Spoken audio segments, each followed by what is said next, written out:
Espérame. Listo. Ya está grabando. Entonces, el día de hoy, 29 de marzo, vamos a hablar con Camilo Fidel, cofundador del colectivo Vertigraffiti, y les vamos a hacer unas cuantas preguntas respecto a su contexto y a su trabajo. Ok, gracias. En un primer momento, quisiéramos saber, pues, cómo es la investigación o la continuidad de pasos que hacen para realizar un graffiti, dependiendo del contexto social y cultural. Bueno, nosotros digamos que trabajamos un modelo en el cual participan varios interesados en la creación de las obras, no solamente nosotros. Entonces, generalmente pues somos buscados o llamados por alcaldías o empresas o instituciones o ONGs que quieren que construyamos una imagen en un espacio público o en espacio privado, pero en este caso vamos a hablar del espacio público. Y ahí es donde empieza todo un tema de negociación conceptual, de negociación del espacio, de negociación de las condiciones en las cuales vamos a pintar. Una vez se lleva a cabo toda esta negociación y se acuerdan cuáles van a ser los términos básicos de la participación de Vértigo, pues pedimos las fotos, pedimos que nos garanticen que ese va a ser el espacio, miramos cuáles son los requerimientos técnicos más evidentes. Hay muros que, por ejemplo, no admiten que llegue la grúa o que no tienen de dónde colgar unos andamios. Entonces, digamos que después de ese tema técnico y después de haber acordado todo en términos contractuales, arrancamos a pensar. Nos ha pasado mucho desafortunadamente que a veces arrancamos a pensar, arrancamos a diseñar y el contrato nunca llega a feliz término. Entonces, esa costumbre digamos, de pronto adelantarnos a la suscripción de los contratos y a las obligaciones escritas, como que nos ha causado muchos dolores de cabeza, entonces hoy en día evitamos arrancar a pensar antes del contrato. Una vez tenemos contrato, miramos muy bien el espacio, miramos el entorno, hablamos con el cliente, le preguntamos cuál es la idea y el propósito de la intervención del espacio público. En muchas ocasiones llevamos a cabo un proceso de consultoría en el cual explicamos a nuestros clientes o a nuestros aliados de para qué pintar el espacio público. Esto es muy importante también, digamos, tener cierta función evangelizadora, porque el gran enemigo de Vertigo Graffiti, el gran enemigo del graffiti y el gran enemigo de la ciudadanía en el espacio público es la publicidad. La publicidad es contaminación visual exterior. Como proceso psicológico es un proceso de enajenamiento de los públicos. Entonces, nunca hemos querido, ya por fortuna nunca lo hemos hecho, eh, permitido que nuestras obras terminen convirtiéndose en simplemente eslogan comerciales o formas comerciales o imágenes comerciales que busquen, digamos, llevar a un público a una reflexión exclusivamente atada al consumo. Nuestras imágenes buscan unos discursos mucho más universales, unas ideas que puedan plantear unas conversaciones en los entornos que sean fértiles, que sean positivas, que sean provechosas para discutir pues lo que sucede en el espacio público, que básicamente son los pactos naturales de la vida del hombre en sociedad y de la vida del hombre en la ciudad. Entonces, el proceso es así, como te digo, el proceso quisiera que fuera más romántico y decirte que nos sentamos a dibujar y esperamos que las musas nos invadan, pero no, primero se saca adelante un contrato, luego se negocia la imagen, se hace una propuesta de imagen y una vez se llega a un acuerdo, que es la base de nuestro modelo, los acuerdos con los intervinientes, ahí sí arrancamos a pintar. Puede ser que este proceso de acuerdo dure un día, puede que dure 3 meses, puede que sea el primer diseño el que se ha aprobado. Hemos tenido ocasiones en que los clientes nos han pedido hasta 17 diseños. Y nos ha tocado hacerlo porque finalmente es el acuerdo al que hemos llegado y es el pacto y de eso vivimos. Entonces, ya puntualmente a la hora de la creación del mural, lo primero que hacemos es determinar cuál va a ser la historia que se quiere contar, cuál va a ser la narrativa, cuál va a ser el digamos, la sustancia de la imagen y después escogemos la imagen. Digamos que eso es Eso es una forma, una modalidad que es propia nuestra. No pensamos la imagen antes, sino más bien pensamos cuál es el mensaje que queremos enviar. Si queremos enviar un mensaje de hermandad entre los pueblos de Brasil y Colombia, pues sabemos que debe haber una narración en la cual confluyan la música, la fiesta, la afro colombianidad, etcétera, etcétera, y por eso terminamos pintando un gaitero de 18 pisos en Sao Paulo. No simplemente, tan chévere pintar un gaitero, no, pues eso no funciona así porque es el espacio público y sabemos que tenemos que respetar esos momentos, instantes de las personas cuando habitan lo público y no quieren ver publicidad, no quieren que les digan cómo se deben comportar, pero por supuesto creemos profundamente que la gente se siente muy agradecida cuando ve obras de arte que le permiten interrogarse sobre asuntos íntimos o asuntos colectivos o asuntos que son, digamos, importantes de discutir dentro de una sociedad. Entonces el proceso es más o menos así. Muchas gracias, Camilo. Y a esto que me cuentas sobre, pues que un contrato no se logre dar, ¿cuáles son los limitantes para que esto se frustre de esta manera? Mira, durante mucho tiempo, o al comienzo más bien de Vertigo Graffiti, nosotros quisimos hacer las cosas de la mejor voluntad, pero aprendimos a golpes que a veces hasta la mejor voluntad de nuestros aliados no es suficiente cuando no se tienen claras las cuestiones básicas. Entonces, ¿cómo van a ser las condiciones de pago? ¿Cuáles van a ser las condiciones de alojamiento? Por ejemplo, si tenemos que viajar, ¿cuál es la superficie que se va a pintar? Muchas veces, a veces, en proyectos de graffiti, pregúntale a muchos grafiteros, llegan y no saben qué pared van a pintar. Entonces eso puede llegar a ser muy conflictivo. Entonces, lo que nosotros hacemos es dejar todo el cuándo, el cómo, el cuánto, el por qué, el para quién, absolutamente determinado en el contrato y ahí sí arrancamos. Si no, si empezamos a ver que hay ausencias, apagones, intermitencias de parte del cliente, muchas veces dejamos el interés y seguimos adelante con el siguiente proyecto. Pero lo más importante es dejar las reglas en claro antes de arrancar. Listo, muchas gracias, Camilo. No, con gusto. Bueno, posteriormente te tenemos otra pregunta que Dale. es, ¿qué aporta el arte de Vertigo Graffiti a la sociedad, más específicamente a la sociedad colombiana? Yo no sé si lo aportan en la práctica, pero lo que queremos nosotros aportar es una herramienta más de conversación pública. Cuando pintamos el beso de los invisibles en Bogotá, queríamos hacer una propuesta de conversación del amor en la ciudad, de los sentimientos en la ciudad, de la invisibilidad de muchas personas y de cómo esa invisibilidad se puede superar a través de un ejercicio muy sencillo de imaginación, guión, empatía, para que veamos que todos sentimos lo mismo al fin y al cabo y por eso nos une la idea de besar, ¿no? Y eso para nosotros era muy importante, como eh, resolver ese asunto, poner a pensar a Bogotá qué significa el amor, que cada vez que la gente vea el beso de los invisibles evoque una historia propia, una historia íntima. Entonces, más que todo lo que queremos es provocar eso, conversaciones. Gracias.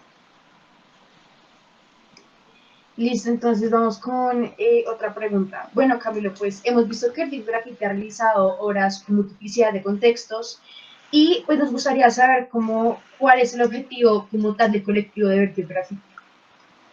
Pues hay un objetivo, digamos, inicial, por decirlo así, un objetivo eh, de arranque, que es hacer graffiti, pintar la calle, pintar los espacios públicos. Eso es, digamos, lo que hemos querido hacer, lo que llevamos haciendo durante mucho tiempo. Eh, en segundo lugar, como consecuencia de ese gesto, como consecuencia de esa práctica, lo que les mencionaba en la respuesta anterior, provocar tal vez conversaciones relevantes dentro de una sociedad eh, mal acostumbrada o poco acostumbrada a los diálogos colectivos y sobre todo a los acuerdos sobre lo importante, sobre lo relevante, sobre los términos básicos de cualquier sociedad. Les pongo un ejemplo, en Colombia ni siquiera nos hemos podido poner de acuerdo de qué significa la paz. Ese es un problema de diálogo. ciudadanos. Eso no es un problema ni de procesos ni de políticos, es un proceso de conformación de un diálogo mucho más sustancial entre las personas. Entonces lo que queremos nosotros es eso, que la gente de una u otra forma dialogue, de una u otra forma permita que esas imágenes le detonen cuestionamientos y le detonen asuntos propios o asuntos pendientes que lo lleven a entrar en contacto con las demás personas. Eso sería más o menos. Ok, gracias, Camilo. Sí. Ok, también quisiéramos saber, hemos estado pendientes de tus últimos proyectos. Quisiéramos ¿qué es esto de la mirada compartida? Mirada compartida es la última obra en serie de Vertigo Graffiti, una serigrafía que para nosotros es muy importante porque fue nuestro primer mural en Europa. Entonces, digamos, estamos explorando desde hace un año y a raíz de la pandemia nuevos formatos para promocionar nuestras obras, ya que no se podía pintar la calle. Entonces, lo que hicimos fue indagar y aprender y tratar de explicar un poco todo este tema del mercado de las serigrafías. Y esta es nuestra segunda serigrafía, que es una eh, revisión. Es una revisión de nuestro mural en Bélgica, en Amberes, que pintamos en 2018. Y bueno, pues es una imagen que es muy similar, pero en este caso cambiamos el personaje. Era un niño. En Amberes el mural hoy en día tiene un niño, la serigrafía tiene una niña. Y la idea era, digamos, como expandir un poco el horizonte de nuevo narrativo de qué significa la obra. Entonces, nada, es una serigrafía que es para el público, es para que el público la compre y porque nos dimos cuenta que es que finalmente el negocio o tal vez el provecho económico más importante no está en solamente salir a pintar la calle, sino también buscar unos derivados artísticos como las serigrafías para, pues para hacer viable económicamente el proyecto de Vertigo Graffiti. Bueno, y partiendo de pues este proyecto, también quisiéramos saber quién compone Vertigo Graffiti, quiénes son los artistas, quiénes colaboran al colectivo. Vertigo Graffiti está compuesto por 5 artistas: Pez Barcelona, Santiago Castro Casdos, Ricardo Vázquez Yurica, Sebastián García Ex y Estefany Fajardo Sas. Digamos que nuestro propósito ha sido conformar un equipo que esté alineado con lo que queremos nosotros, y es observar lo pertinente, observar lo necesario, trabajar con mucho esmero y con mucha constancia en este tema de la conformación visual del espacio público, que es un tema importantísimo, que no solamente nos compete a nosotros, sino al sector privado, al sector público, a los vecindarios, a los barrios, a las comunidades. Entonces es un grupo interdisciplinario que yo dirijo. Yo soy abogado, yo no soy artista, pero pues me siento muy cómodo últimamente con el cargo de mediador. Yo medio entre los intereses, digamos, de todos esos intervinientes en el espacio público. Y bueno, vamos para adelante. Posiblemente estamos analizando el ingreso de 2 nuevas participantes de Vertigo Graffiti, 2 mujeres nuevas. Pero de nuevo, lo que les contaba, tenemos un proyecto muy sólido, pero desafortunadamente no han sido muy claros en los términos contractuales y bueno, por ahora creo que no vamos a poder arrancar de inmediato con ese proyecto hasta que nos dejen claro eso. Y sí, Vertigo Graffiti también es un videógrafo que se llama Nicolás Fernández, que nos ayuda a crear las piezas audiovisuales. Y pues esa es la idea, como un grupo de personas que confían entre ellas y que saben que tienen un propósito común. Eso es Vertigo Graffiti. Gracias, Camilo. Bueno, Camilo, te tenemos otra pregunta y es la siguiente. ¿En qué Dime. lugares de Colombia ha trabajado Vertigo Graffiti y asimismo en qué lugares de Bogotá han realizado pinturas?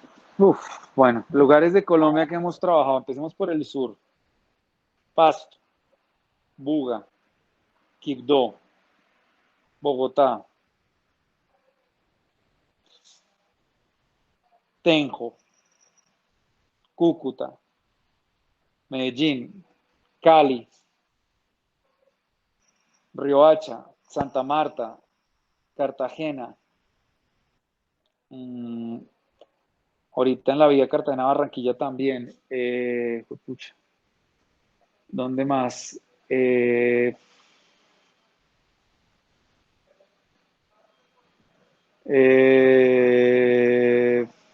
Bueno, no, ha sido un montón de ciudades, un montón de lugares acá en Bogotá, en Colombia, perdón, ha sido como muchos lados donde hemos sacado proyectos, ya sean privados, ya sean comunitarios, ya sean festivales, pero el lugar donde más hemos trabajado es en Cartagena, Bogotá y Cartagena. En Bogotá tenemos obras en el Hotel W, tenemos obras en la 26, el Beso de los Invisibles, tenemos obras en 4 tiendas Juan Valdés, tenemos una obra en la 76, 74 con Novena. Tenemos, sí, esos serían como los trabajos más importantes en Bogotá. Y ya por el mundo tenemos obra en Brasil, tenemos obra en Salvador, tenemos obra en Canadá, tenemos obra en Bélgica, en Turquía, en Jordania y bueno, Dios mediante en Inglaterra este año, pero pues dependemos de el COVID y volveremos a Turquía aparentemente. Otra pregunta que te tenemos es, ¿quién paga el graffiti? Ajá. Yo escribí una columna que se llama ¿Quién paga el graffiti? El graffiti lo tienen, si el graffiti como forma artística debería ser pagada por el público, por los transeúntes. Lo que pasa es que es muy difícil, pero cada vez es más fácil con las herramientas tecnológicas buscar una alternativa para que los públicos sean los que paguen por el graffiti. Hoy en día el 95% del graffiti del mundo lo pagan los grafiteros y eso es una gran injusticia, porque son digamos, el sector más vulnerable en términos económicos. Hay un problema cuando lo paga el sector privado y es que el sector privado siempre tiene digamos, esa tentación de la publicidad. Y esa tentación de la publicidad lo ha llevado a hacer cosas aberrantes como ese Maluma de 30 metros que pintaron la 85 con 15 que me enferma cada vez que lo veo y cada vez que paso por ahí. Y el sector público pues también tiene un lío cuando paga el graffiti, es que a veces cuando se suben algunos pequeños Napoleones, como los que son propios de nuestras democracias, pues esos Napoleones quieren tomar el graffiti como propaganda política.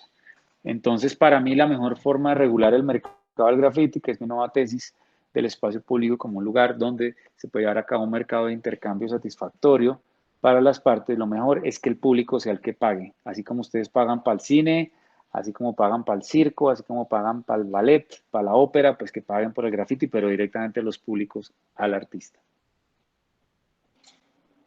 Muchas gracias, Camilo, por tus respuestas. Bueno, Me surgió una pregunta, pues, pese a tu respuesta, es cuando el graffiti lo paga, digamos, medios políticos o medios por parte del Estado, ¿qué limitaciones o sientes que hay limitaciones al momento de expresarlo? No ha pasado, María Camila. Yo soy el director de Distrito Graffiti, no ha pasado ninguna presión. Pintamos 120 murales, nunca hubo una presión de la alcaldía de Peñalosa. Pintamos en Cartagena, Getsemaní, 35 murales, jamás hubo una presión de la alcaldía. Pintamos el Beso de los Invisibles, jamás una presión de la alcaldía de Petro. Pero eso no significa que como no ha habido presiones, no vaya a haber presiones. Sabemos que los políticos también tienen la tentación de saber o de aprovecharse e instrumentalizar el graffiti a favor de sus causas políticas y de sus proyectos privados políticos, y entonces tenemos mucho cuidado. Entonces yo digo, mire, está muy bien y ojalá nunca se acabe el apoyo público para el graffiti, pero qué interesante sería ver evolucionar el graffiti como forma cultural a través del apoyo directo de los públicos. Ese apoyo de los públicos se logra a través de la tecnología blockchain, pero eso es algo que estoy haciendo y en lo que estoy pensando últimamente, que espero poder lanzarlo en 2022. Listo, muchísimas gracias por tus respuestas, Camilo. bueno, bien, y recogiendo un poco eso que nos venías contando sobre que el público debería pagar por el graffiti, es una propuesta muy interesante y muy innovadora, digamos, Gracias, en la Santiago. cuestión cultural del arte, ¿no? Pero entonces, digamos que siendo un poquito más realistas, en nuestro contexto eso sería un poquito difícil. ¿Cuál crees tú entonces que sería el primer paso para poder empezar a desestigmatizar no solamente el graffiti, sino al arte en general?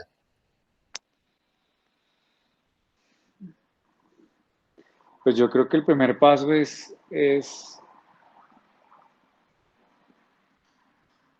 cambiar, digamos, la percepción, y esta pandemia nos va a ayudar además, que es lo más interesante. Lo que más ha extrañado a la gente en esta pandemia es el espacio público. Nosotros dábamos el espacio público y lo mal utilizábamos y lo desaprovechábamos y nos desconectábamos y no nos pertenecía al espacio público. No era de nuestro interés. Pero al vivir el encierro hoy en día la gente mira por las ventanas y extraña el parque, extraña el Transmilenio, extraña el mercado, extraña el graffiti. Entonces yo creo que es una oportunidad muy buena primero para darnos cuenta que es que el graffiti es uno de las formas de interrelacionarse con el espacio público. Uno, no es todo, ¿no? Pero que qué interesante que ese graffiti está ahí para recordarnos que el espacio público es un lugar para ser habitado, para que volvamos a los parques, para que eh, los barrios y las comunidades entiendan que sus paredes pueden defender sus intereses, como sucedió en Getsemaní, incluso como pudo suceder en Puente Aranda con Distrito Graffiti, y con muchas cosas que han sucedido, no solamente lo que ha hecho Vértigo. Vértigo es un alfiler en un universo de alfileres de proyectos interesantes. Entonces, yo creo Santiago no es tan irrealizable, ¿sabe? Hace 10 años, lo que usted decía que esto era difícil pensar en conectar al público, al artista directamente, hace 10 años era un poco utópico, pero hoy en día yo creo que con la tecnología disponible cada vez es más, yo creo que próximo y latente que estemos hablando de un verdadero mercado del graffiti en la calle, en el espacio público. Gente pagando por graffiti así como pagamos por el teatro. Eso va a ser muy interesante y eso sí puede ser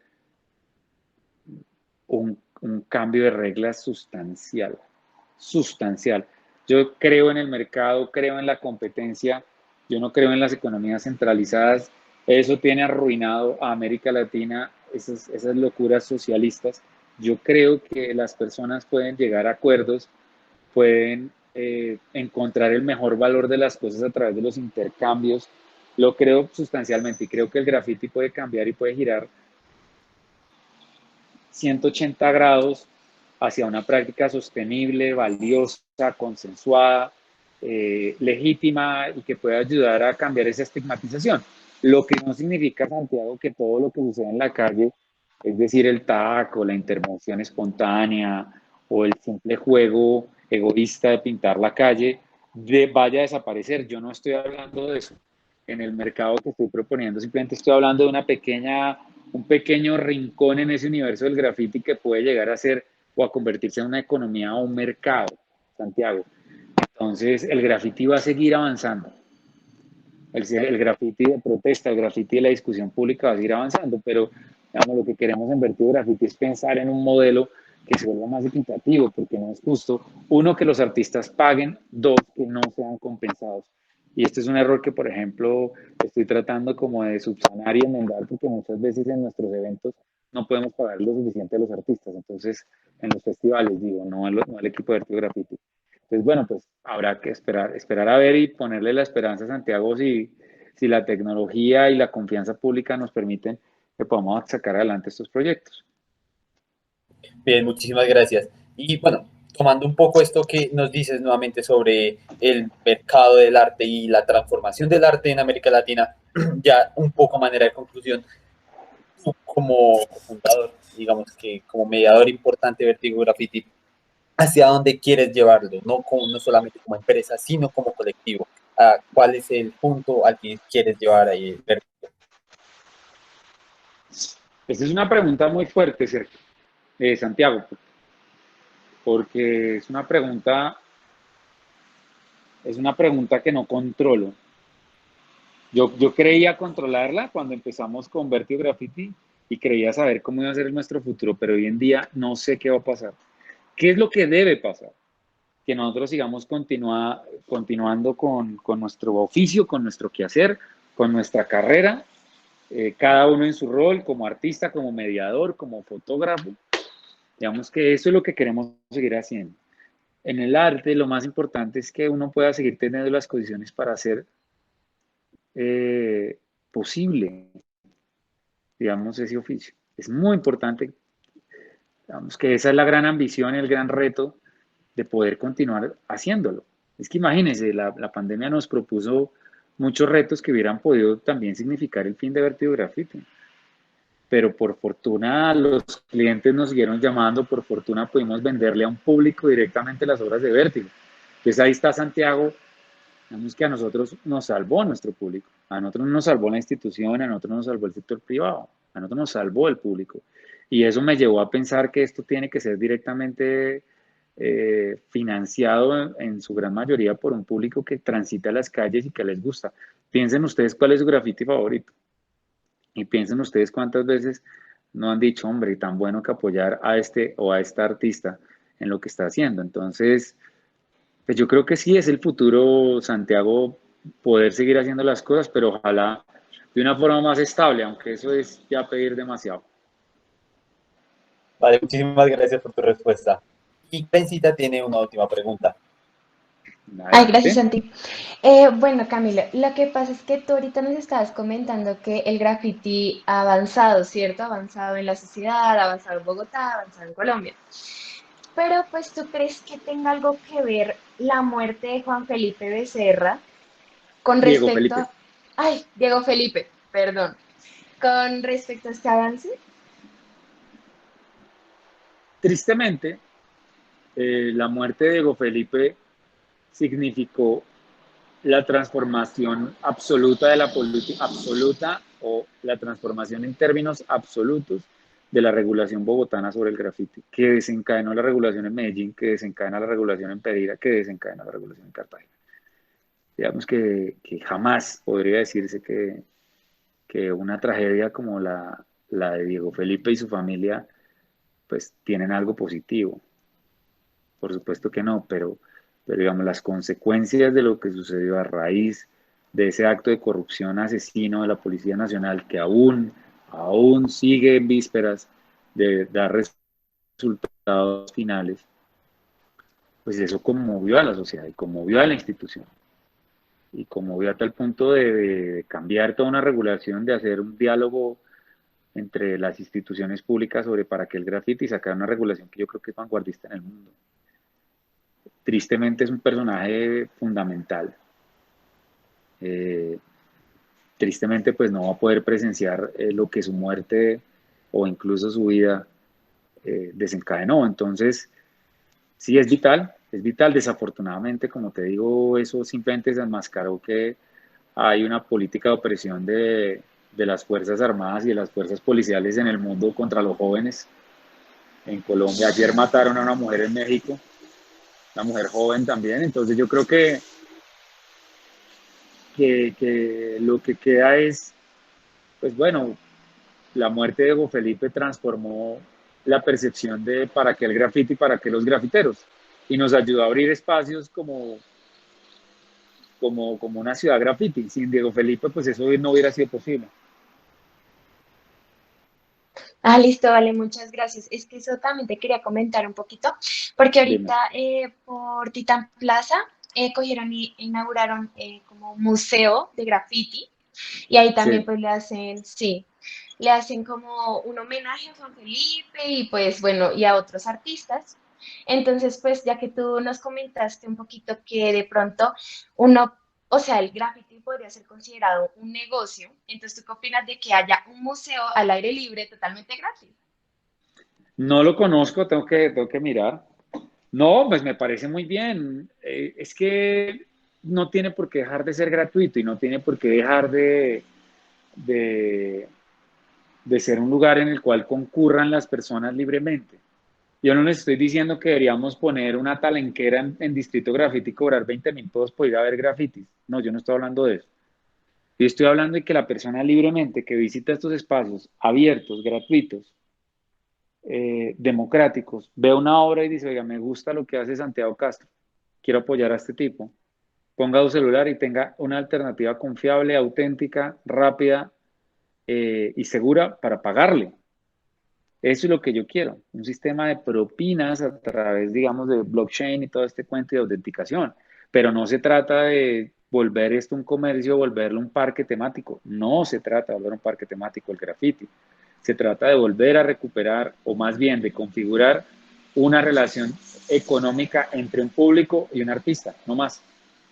Pero eso no significa que vamos a elitizar el graffiti y que solamente las personas de recursos pueden tenerlo, porque ese día sí ustedes me pueden volver a entrevistar y señalarme y decirme que dañé el juego, que me tiré todo, pero espero que no sea ese el caso, ¿no? No, no, señor, gracias. Bueno, Camilo, y creo que no nos quedan más preguntas, creo que ya todas las dudas fueron resueltas. Muchísimas gracias por tu tiempo No, con nuevamente, mucho por gusto. brindarnos este espacio. Entonces, ya sabes, te esperamos el 14 de abril a las 10 de la mañana, si no me falla la memoria. Y pues nada, creo que Cami se está comunicando contigo. 10 de la mañana, Eh, ¿no? sí, Sí, señor. de 10 10 de a la- 12. Espera, de una vez lo creamos. ¿Cómo es? ¿14 de abril? Sí, Señor. 14 de abril es un miércoles. Espera un momento, a ver. Ujú. 14 de abril. 14 de abril, marzo. 14, 10 de la mañana.